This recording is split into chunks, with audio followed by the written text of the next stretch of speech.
Hello, listeners, and welcome once again to the Leading with Integrity podcast. If you have ever wondered how to launch an online business, how to scale it, how to monetize social media, then today's guest is one you want to listen to. I'm pleased to be joined today by Kim Dang of groupconvert.com. She'll be sharing her experiences going from her first business, which was car parts and breaking up old cars and selling the parts online, to launching an actual online business and going fully e-commerce. So some really good insights and some really practical advice for anyone looking to do that themselves, set up and found their own online company. So some really good practical tips for anyone who's interested in starting an online business. So really looking forward to this one.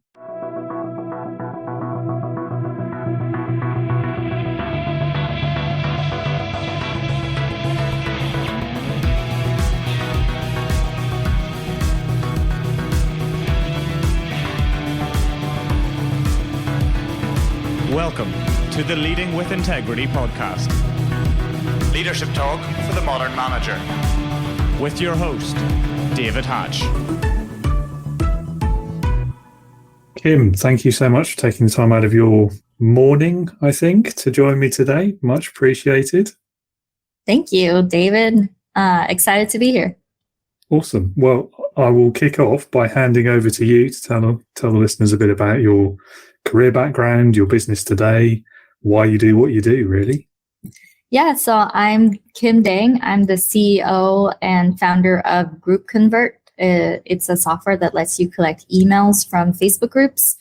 And since then, I saw that my subscribers, they just don't want to add emails to their groups. They really want to figure out how to lead a tribe, lead a movement. And it became, who do they get to become in this journey as they are building out a community? And in that process, I've went behind the scenes, spoke to a lot of subscribers, and then packaged that solution. It's called my gold method, group offer launch delivery, in order for my users to go and monetize their community, and specifically Facebook groups, because the software collects emails from Facebook groups. Before that, I instead of going and getting into medical school or pharmacy school like a lot of my friends and peers did, I disappointed my parents greatly by moving to the desert of California, San Bernardino area, and where there's just warehouses all over the place and barely any homes. And I started a dismantling company. And for those of you who don't know what it is, which is most of everyone, it's a legal chop shop. It's basically my own little wrecking yard. So from scratch.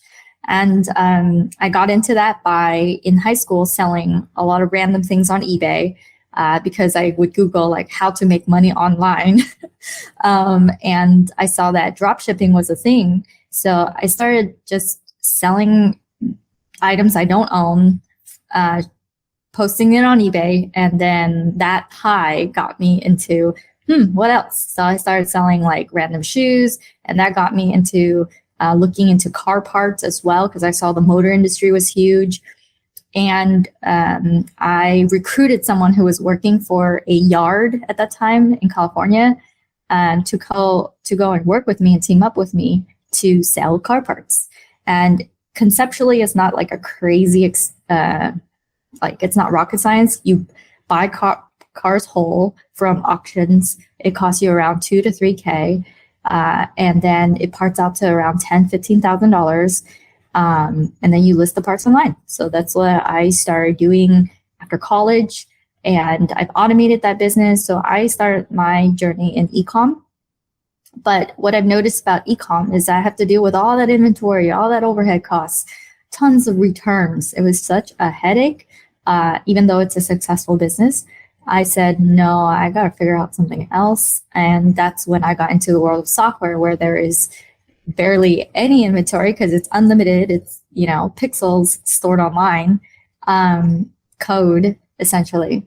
And I am selling screen name and passwords. And then the value that they get is instant, downloadable, and available worldwide. So I'm like, this is amazing. Let me try to figure this out.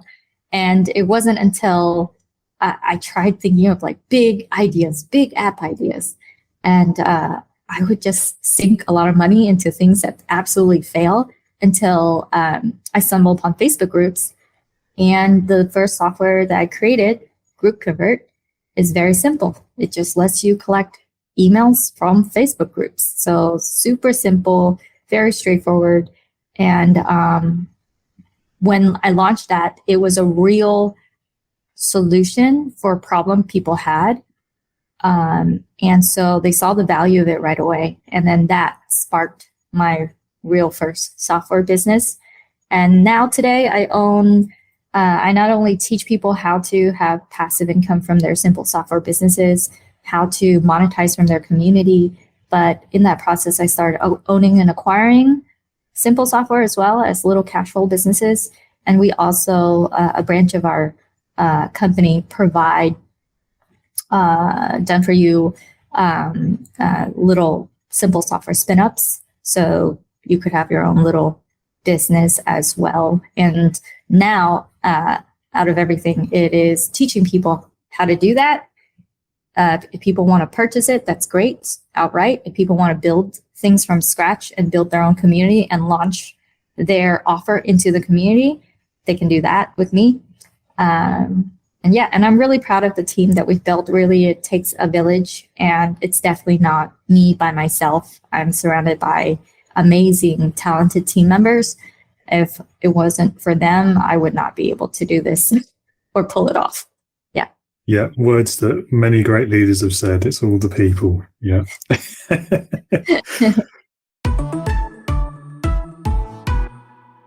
Well, so it's quite a shift, I guess. I mean, the way you've explained it, it makes sense. But going from something you can't get much more kind of real world in inverted commas than wrecking up cars and selling them for parts, can you? And then going from that to online and digital, I mean, it's a totally different world. That's a transition that a lot of business owners and founders struggle with, I guess, mentally more than anything else. So what advice would you offer to a founder who's trying to launch their first online venture? I would think about, a lot of people say, go for your passion. I would think about, go for a good vehicle, because it doesn't matter, like, Warren Buffett, I think he said this, where it's like, it's not how hard you row the boat, it's what boat you're in. And so for anyone starting out, they can just get into something that they're doing, and then years later look back and go, wait, do I even want to do that? Is this because their dreams might be they want to make, I don't know, 3 million, 5 million, or 30 or 40 or 100 million a year. And then the vehicle that they choose it caps them out at, $30,000 a month or something like that. So I would say take the time to make sure you're fine with the vehicle that you chose, and then go and dive into it, because in this day and age, you can find a mentor for anything.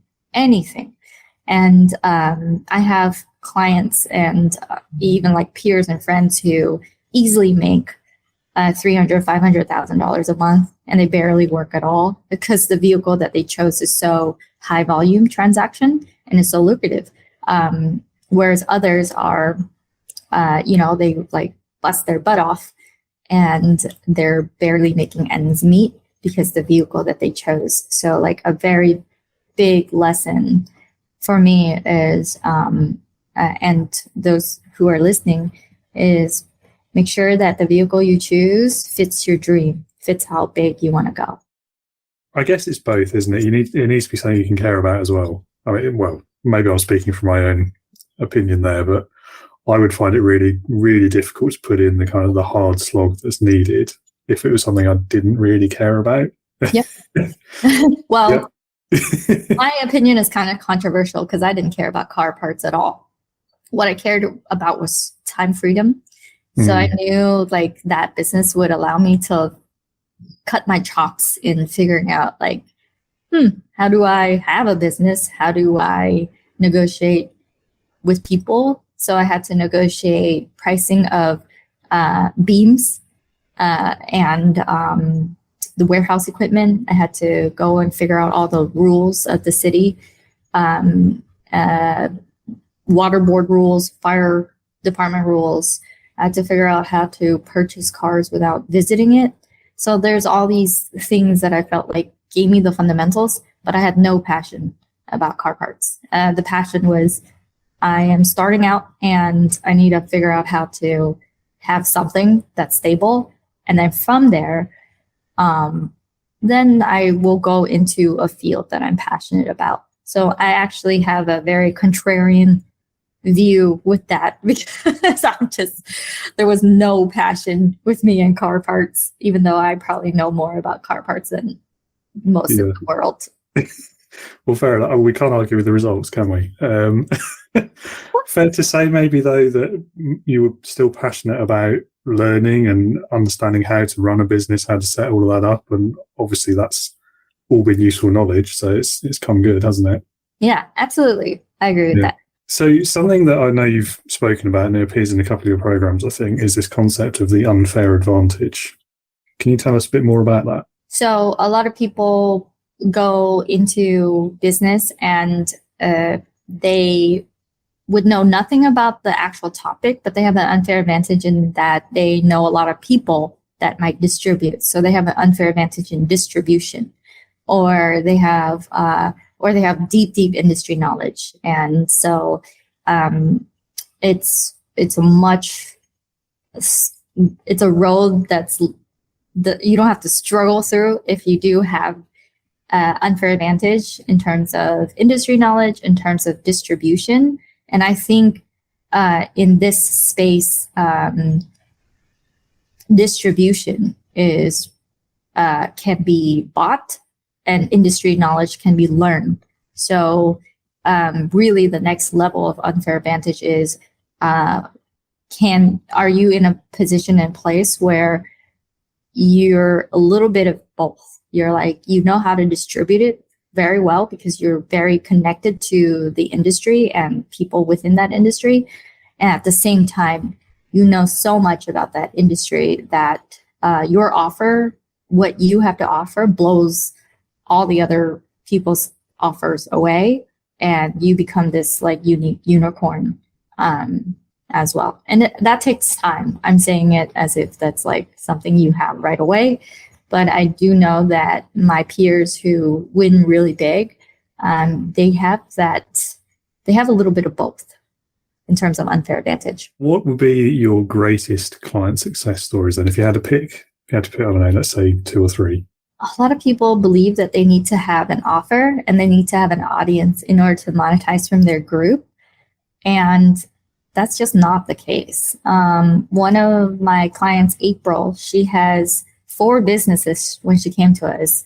So she has some experience running a business.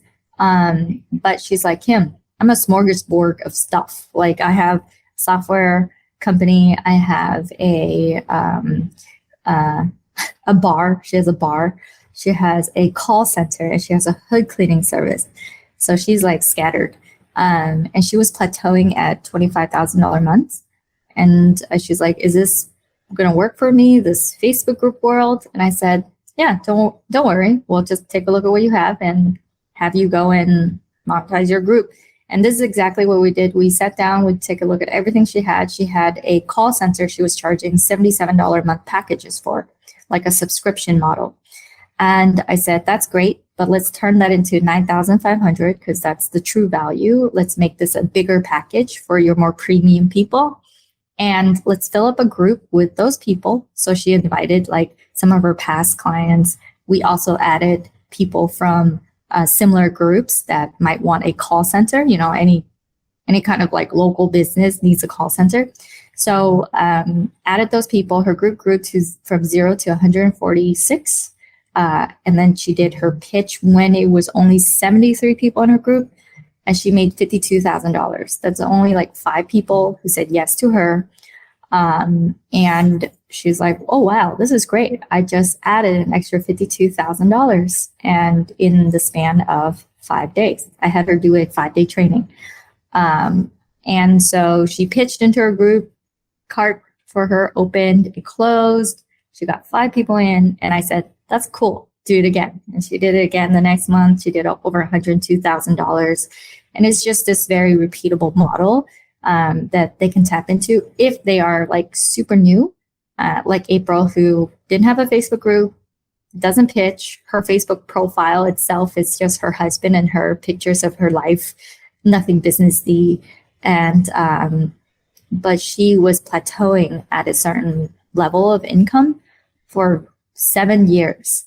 And this allowed her to add that extra amount. So she's like she's not like my craziest, greatest success story. We have clients who already have an audience, like Lan Berku. She already had 250,000 followers on Facebook, on YouTube, subscribers on YouTube. So the minute we taught her how to pitch one-to-many to her audience, because that's the best leverage use of her time, and put together an offer. We put together a $5,600 offer with her. She teaches people how to do video marketing, online, because she has a YouTube channel.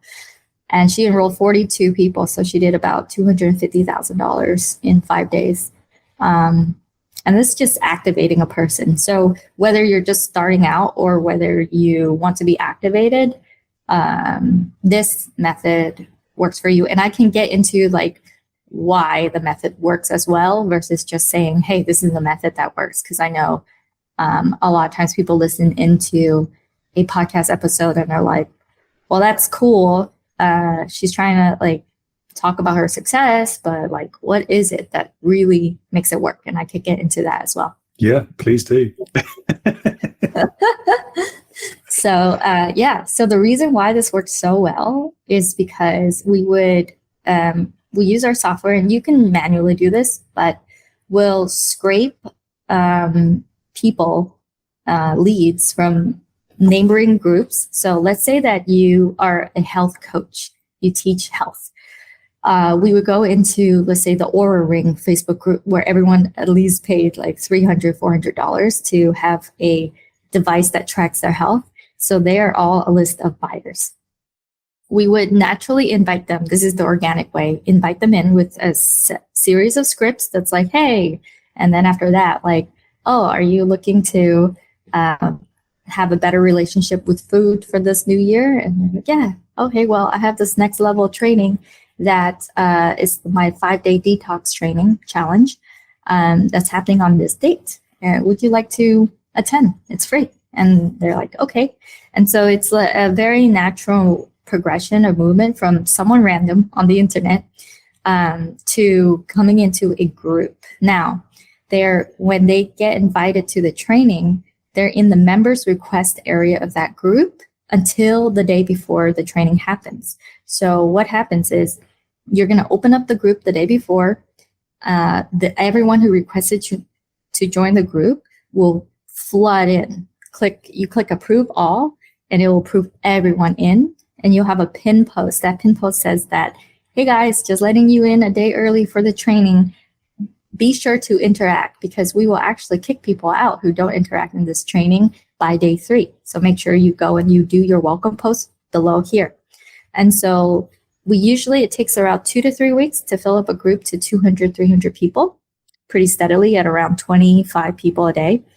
And then you open up the group, 200, 300 people flood into the group. When they flood into the group, they are dropping their video, who they are, what they're there for. Hey, I want to lose 10 pounds, new year, new me. And then that every single time someone drops a video, it messages all 300. It notifies all 300 people. So for the entire day of people commenting on that pin post in your group, everyone else is getting like notified. So that it becomes this viral effect of this huge interaction in a short period of time. Now, day 1, you're going to ride that momentum. So day 1 is when you talk to them in a way that allies their fear, paints the vision, throw rocks at the enemies. So it's very much like you're talking to their internal fears, you're talking to their external, and then the homework that they get after day 1, which is like just 30 to 40 minutes of you talking, is saying, hey, for the next 5 days, this is what we're going into, but you must commit. So they commit to your vehicle. So I commit to the 5-day detox journey where I will lose 5 pounds in the next 5 days. Sounds kind of intense, but something like that where they're committing. So every single day, they are committing to, not day one, they're committing to the vehicle. They're committing to the weight loss. Like for me, day one, they're committing to Facebook group growth. They're committing to Facebook groups as the number one vehicle in order for them to monetize for the next 5 days, right? And then day two is part one of your method. So for me, it's the GOLD method, GOLD, group, offer, launch, delivery. So every single day, they're committing to the vehicle. They're committing to each portion of my method. And then when I teach my clients how to talk to their people, it's objection, breaking down every single objection on why they should follow you, why they should follow the vehicle, why they should follow the method. And they're committing to that every single day so that when you pitch, every single objection has been handled. Sprinkle in with testimonials so that there's no objection left besides money. And the way to handle that is having a payment plan option. So they're in one fell swoop. And I've seen my clients like enroll high ticket, increase their subscribers for their lower ticket in one go, increase their affiliate commissions because people are all clicking on all their affiliate links, and then have real live feedback, great feedback loops to hone in their message even better for the next time. Cart is open, it closes, and while they're enrolling, because I teach a very specific method to start enrolling even day one, as people are enrolling, there's this feeling of FOMO, fear of missing out, because you're going to put congratulations posts of those who are joining the program. And it's very clear from day one that, hey guys, this is a training. It's going to be jam-packed. And there's an implementation program that I'm going to invite you into on day 3. So it's very clear that you're going to do an invitation, but it's a self-selecting process for them to say yes to themselves with you the longer they stay in your training. And so you're kind of like disqualifying the people who are like, heck no, and you're reserving your energy and time for the people who are heck yes. And so when this happens, my clients have been able to book 60 to 100 calls in 5 days that fills out their entire calendar for that month or the next 2 weeks, however much they can handle. And the calls are really warm. Their low ticket items are purchased like in a frenzy. And by the end of the training, everyone gets kicked out. So all the videos, everything disappears. So it forces their people to make a decision. And that's what's really important here. If people are left to their own devices, they will just wait it out. But if there is a window in which they decide, which they're rewarded to decide, then they make that decision. And that's a win-win for both people, the ones who are the tribe leader and then the people in the tribe. So yeah, that's a little bit of a breakdown on how this process works and how it works really well. Yeah, thank you for that. That's really interesting. And I can see how it would be very powerful as well. Do you think would it work for, say, if you're selling to businesses rather than individuals? It works really well for all of it. So it works well if you're B2B, business to business. It works because we have clients like Luis Alvarado. He teaches people how to be financially free, which is like taking care of their finances. His offer is $10K, and he did his launch in 3 days joining us. He's like, I already have an audience, Kim, let's go. And he had 5,000 Instagram followers, 0 Facebook group people. His 400 of his Instagram followers flooded into his Facebook group, and he just spoke to them. We told him exactly what to say. He pitched. He got 7 people into 10K, so he did 70K in 3 days. And and he teaches people how to learn about decentralized financing, as well as figuring out their own finances with the fiat world. So it works very well with like direct, like, let me help you. It also works well with Shelly. She teaches those who want to have their own businesses in terms of having their own flexibility, gym, yoga studios. And she was able to sell a package at $4,500 to teach people how to do that. And she collected like $90,000 in 30 days, and it was B2B.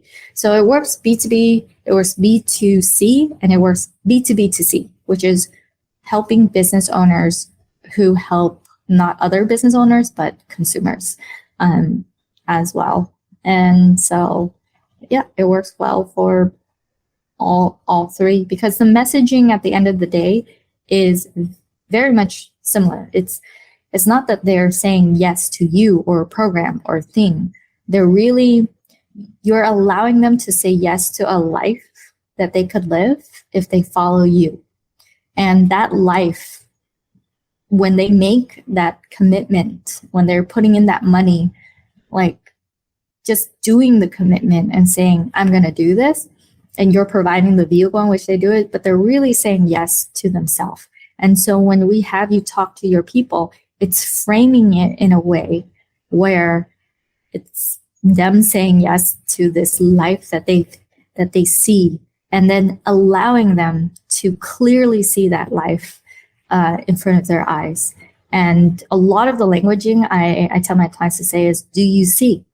Do you see that this is possible? One of the lines I say is, do you see that all you need is one group, one offer, and one launch, and you're delivering it for you to have a consistent group to turn your pot of gold into a golden goose group that will deliver for you month after month. Do you see that? And they're like, yeah, I do see that. Because when I break it down, it's more, do you see versus, oh, you've been doing it wrong this whole time. Let me tell you what is the real truth. Like, it's not a shaking of the finger type of conversation. It's more like, look at what's possible, and it's possible for this person, this person, this person, and this is how it works. Do you see that this is possible for you? And they see it in their own eyes. They see the possibility. And the biggest feedback, and the most, I think, the craziest feedback is that it brings them hope, and it gives them momentum. And they do more in 5 days, 3 days than they've done for the past 6 months, because they're doing it with other people. They're surrounded by all that positivity. They're surrounded by that motivation. They see people enrolling. They see people getting results during that time frame. It becomes this echo chamber effect of hope, and as well as action taking, and they don't want to stop that momentum. So like, I hope I answered your question. I think I expanded on it, but I think the hope factor is so strong and intoxicating. And that's why they say, I can't stop now. I can't just end here. I have to continue this journey. And that journey is with you. Yeah, you're selling the optimism, aren't you? It's, very, very powerful, very interesting. Well, let's talk about leadership a bit, since that is the name of the podcast after all. Yeah. So, I mean, having set up a few businesses yourself, you hopefully know quite a bit about leading teams as well. Mm-hmm. What would you say is the biggest lesson you've learned about leadership and management? Leadership is a consistent self-reflecting journey of letting go, I feel.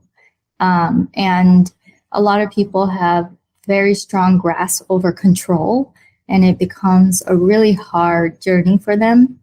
And for me, it was a very hard journey, because I was raised by immigrant parents who, my mom didn't let me go beyond this green patch of grass in front of the front yard, because she thought that I was going to get kidnapped and, dragged into the jungle, because she herself went through the Vietnam War, and she saw her sister getting bombed in front of her and her peers getting literally dragged into the jungle. And so I grew up with parents who had a lot of issues with control. And so growing up, I had those same habits. And to become a business leader and to lead a team, it is about trusting in them to making the right decisions. It's about guiding them. And it's also about, I see some of my peers, they struggle with leading a team. They're like, oh, I'm always constantly surrounded by incompetent, I have to fire everyone. And so it becomes this accordion effect of like they expand and they contract, expand and contract. And what I've noticed is they haven't figured out how to make the right decisions in the right order for them to let go of control. Like they hastily hire way too early, or they hire way too late. And in that process, the factor of their control over that process is like they're not ready to let go, or they let go too fast or too soon. So that's why I'm always a fan of investing into mentors. I spent probably over $150,000 in the past 3-4 months in mentorship, consistently just buying mentorship, because the insight that I get in terms of leadership is when's the right time to make that decision. And I know it's going to be a path of letting go of control. So can I let go completely to this person? Or do I need to let go like 50% of the way because this person needs more management? Or did I hire such an A player that they tell me what to do? They tell me how to run this ship, this section of the company. So that's one of the things. Another thing is a lot of people work together in hives. So in this gig economy, it is people who get contracts and they work for like one company altogether, and then they'll migrate to another one, and they'll have that migration in groups.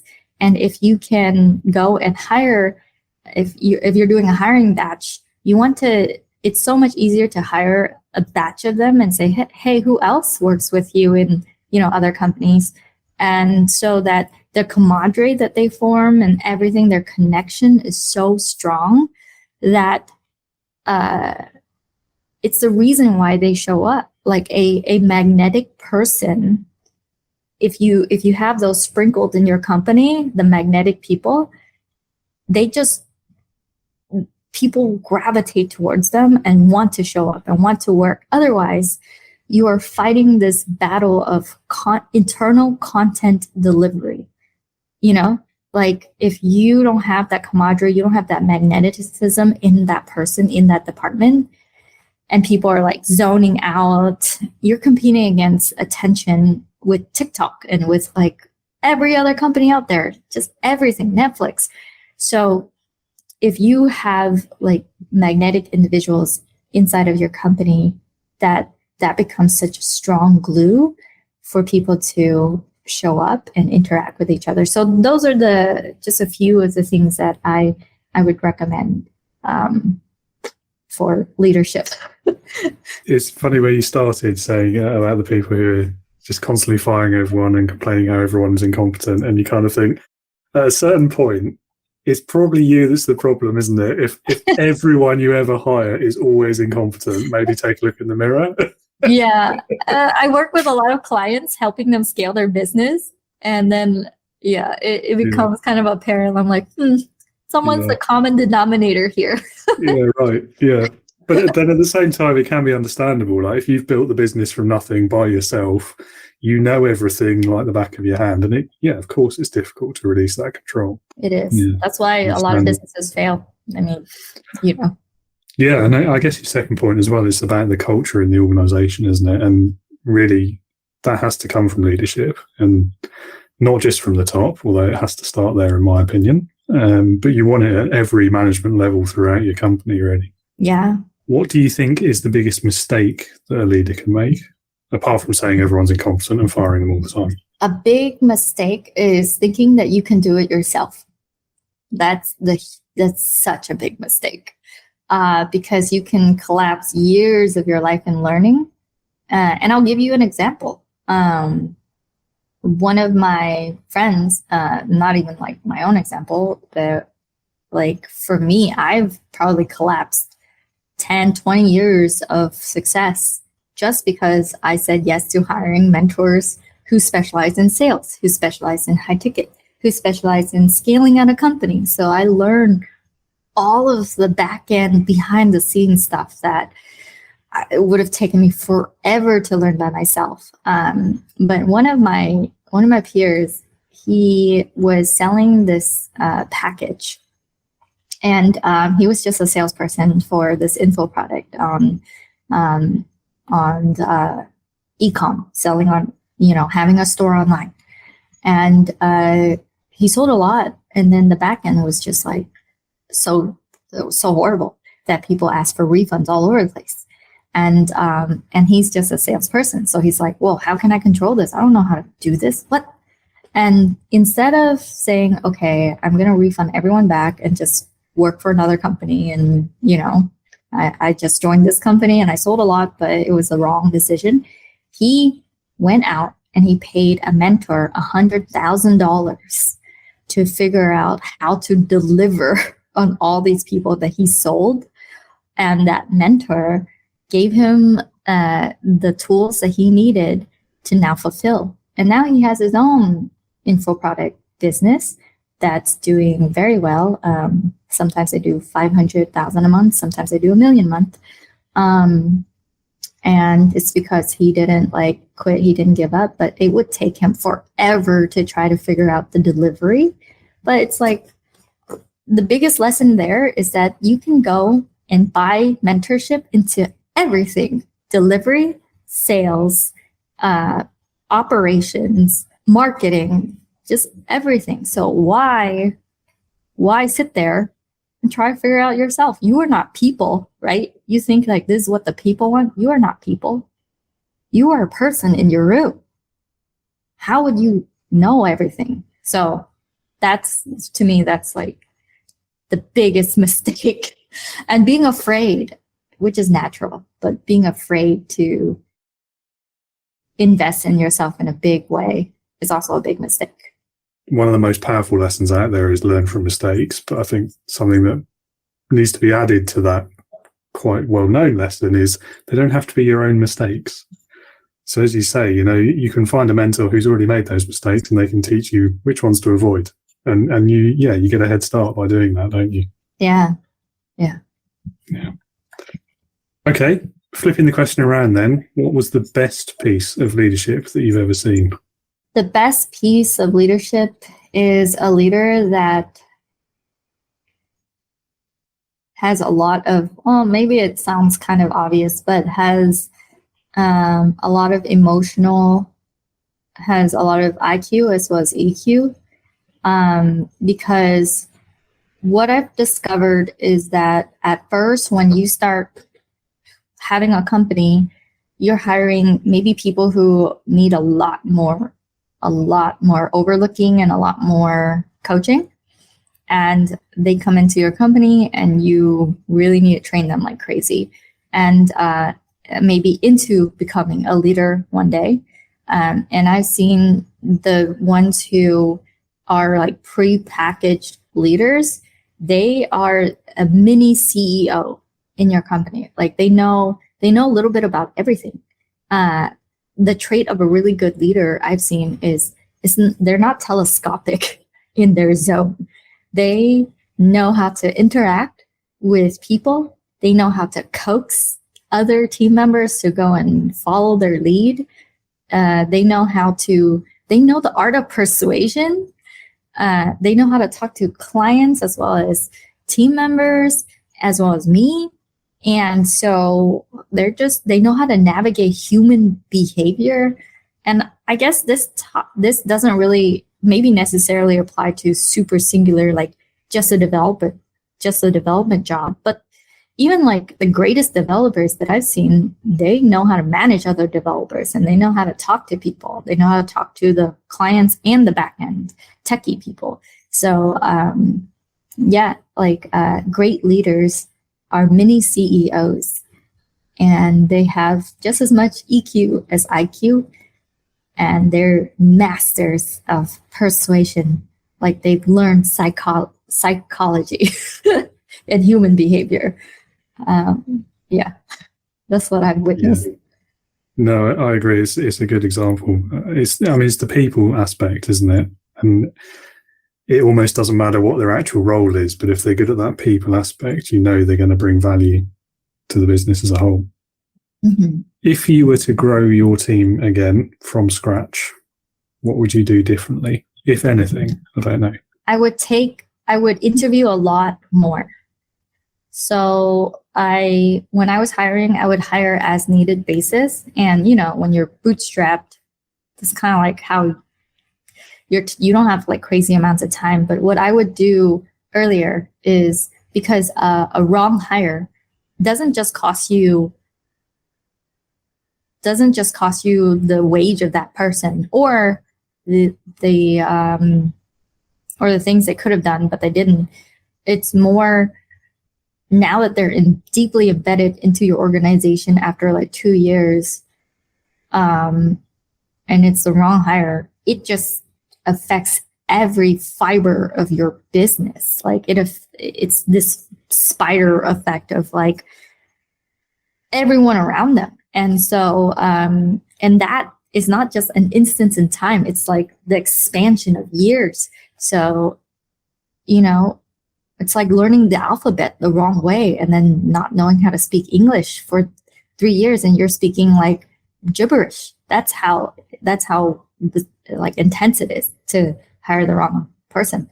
So for me, what I would do differently is really the great team members are not looking for a job. They're already in companies. They're already being paid well. And what I would do is I would be the salesperson to get like crazy amounts of cash and just hammer away for that cash to be like, okay, now I can afford a person to go and do massive interviews. That person does a bunch of interviews, and we create a really good interviewing, a team acquisition pipeline as strong as our client acquisition pipeline, and earlier, way earlier. And then so instead of saying, oh yeah, I interviewed 3 people and I hired 1 out of 3, and then that's the person I stick with for the next years, which sounds bizarre, but that's how most companies are, most small companies. It would be like, no, we interviewed 300, candidates, and of the 350 people passed second round, and 25 out of 25 people in the last round, we chose 1, and that person is a rock star, and that person had to be sold into this company because that person accomplished X, Y, and Z, and the other company took that company from X amount to X amount in that growth period, and that person is worth the equity stake in this current company and blah, blah. So that's how I see really successful companies scale now. And when I started hiring people who already helped the movement from this piece to this piece, and I can like coax them to come over here, that's the biggest, that's like the life hack right there for having a company and having a good company with good team members. Yeah. So I would do it a lot sooner. And I guess there's 2 sides to that, isn't there? One, which I really like, is the idea of a kind of a people acquisition pipeline, and having that at the same level of importance as your client acquisition. That's really like that. Because at the end of the day, without the people, your clients aren't going to be kept happy anyway, are they? As a previous guest pointed out quite forcefully. Yeah, you're one hire away from the life you want to live. Well, there you go. Yeah, it's a great way to look at it. Yeah, and then the other side of it, I guess, is either, well, preferably both, but either trust your hiring process and stick with the person once they're in, or be willing to, once you've realised maybe you've made a mistake and they weren't the right person, do something about it. Like, don't wait a couple of years and go through extra pain that you maybe don't have to. Yeah. But, maybe that's a bit cynical of me. I don't know. Yeah, take your time. Yeah, definitely. Take your time. Be confident that you're going to make the right choice, but also be open to if you haven't, because everyone makes mistakes. Unfortunately, part ways if you have to. Right? It's don't stick with someone once you realise that they're not the right person. Yeah, that's easier said than done too, because we're so naturally Absolutely. inclined to stick and stay in relationships way after their expiration date, because we're just raised with so much, this is a triggering word, but so much trauma. Like we have attachment issues. We have all these issues. And so a lot of times it's not a business problem. It's a people problem that bleeds into the business. It's the famous, it's a famous quote out there. But it's so true. Yeah, absolutely. But I think the way to look at it is that actually you're not doing anyone any favors by sort of ignoring that, sticking your head in the sand. You might think you're helping them by keeping them in a job, but the chances are, if you don't think they're the right fit, they don't either, but they maybe feel like they don't have a choice. So you might be helping both sides, really. I agree. Yeah. Anyway, great. And yeah, I mean, if you've got the time and energy to interview 300 candidates for every role, then yeah, best of luck to you. I don't know if I could face that myself. Yeah. You outsource the outsource. That's what I call it. Yeah.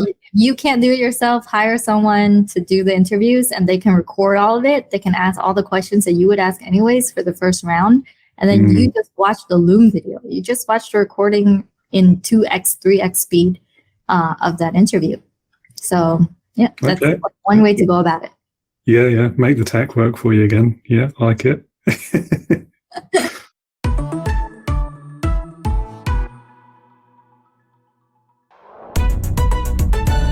Leadership heroes. So last question then, and this is the one that is never modified. Every guest gets the same question. I call it leadership heroes. And the question is, if you had to pick one person, they could be alive or dead, past, present, real or fictitious. We don't get many fictitious ones, if I'm honest. But this person who would, in your opinion, perfectly embody leadership, who would that be and why? I really admire people who can persuade and who can ask people to come and join them.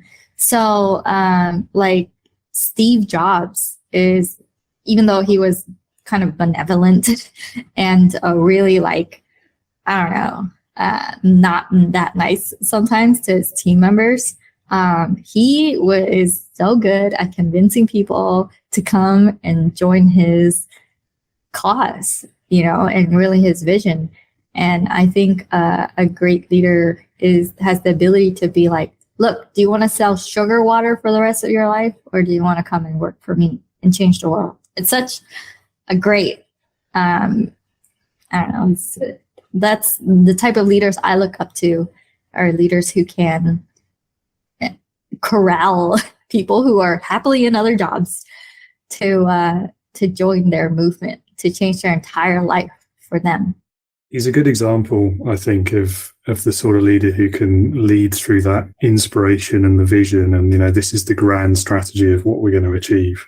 And I mean, there's no arguing with his results, is there? It's probably going to go down in history as the most successful tech company ever, I suspect. Might be early days yet, but I think it'll make the history books one day. And even though maybe on an interpersonal level, we've all read the stories about how difficult he could be to work with, but I think that was perhaps a symptom of how much he believed in the vision of what he wanted the company to achieve. And I think we've all worked for a boss like that who's so committed to what the business is going to achieve that they get a bit angsty, shall we say, if they feel like people are maybe not working as hard as they are. Yeah, but it's so hard to know with big public figures like that, isn't it? How much of it is true and how much of it is, I don't know, myth and legend. Yeah, maybe. I would say the perception of it, Yeah. And we get the most perception from people who like publicize a lot. Like, I don't know Joe's, leadership at all. A random person that's working in another company, like I have no idea. So if it's a person, it's usually someone who like has so many publications on them and like have so much written about them that you can make an educated guess about the way that they are as a leader. But of course, you just never know the true, what's real. You don't know. No, that's it. Yeah. And you question as well, is the reason why there's so much out there because they've been actively putting it out there, and therefore is it the truth, or is it the truth they want people to see? I'm a cynic about that sort of thing, I'm afraid. So awesome. Well, good pick. I think we might have had Steve Jobs before. I'm sure somebody said it at some point, but it's still a good example. So thank you for that. And thank you so much again for your time as well. I think the best place to kind of finish is if anyone's interested in working with you or learning more about what you do. If you want to point them towards a website or your new podcast, maybe. Yeah.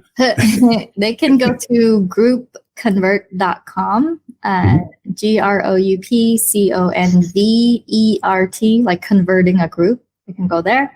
Otherwise, if they follow me on any social media, it's at Kim Possible Dang. So if they just search Kim Possible Dang on Twitter, Instagram, I'm there. On Facebook, I'm the Kim Possible Dang. And yes, it's after that cartoon character, nice. Kim Possible. So yeah, that's a way for you to remember my handle and get a hold of me. Awesome. Well, I'll put all the links in the episode description as well, so people can find it easily. That was great. Thank you so much for your time. All right. Thank you, David. Appreciate it. Thanks, Kim. Thanks again, Kim, for that conversation. Really interesting stuff. I certainly learned a lot. I might even be trying out a Facebook group in the near future. Who knows? Who knows? Maybe I've got some inspiration there. Hopefully the rest of you have as well. So good luck. Let me know how it goes, if so. If you would like to learn more about Kim and what she does, do pay a visit to her website. I've put it in the episode description, so you can find the link there alongside her social media handles as well. And if you want to know more about leading with integrity and leadership in small companies, if you are a first-time leader, if you are a first-time founder and you're starting to scale your business and take on your first employees, and you want help with leadership, maybe you're lacking in the confidence, maybe you're having struggles with quiet quitting, that go-to phrase at the moment. If any of that applies to you, please do reach out. I'd love to have a chat with you and see if I could help. You can visit my website at www.leadernotaboss.co.uk/sign up. And again, the link is in the description. Thank you so much for listening. If you have found the episode useful, do feel free to leave a review on whichever platform it is that you are currently listening to me. Thanks so much, everyone. Take care, stay safe, and remember, be a leader, not a boss.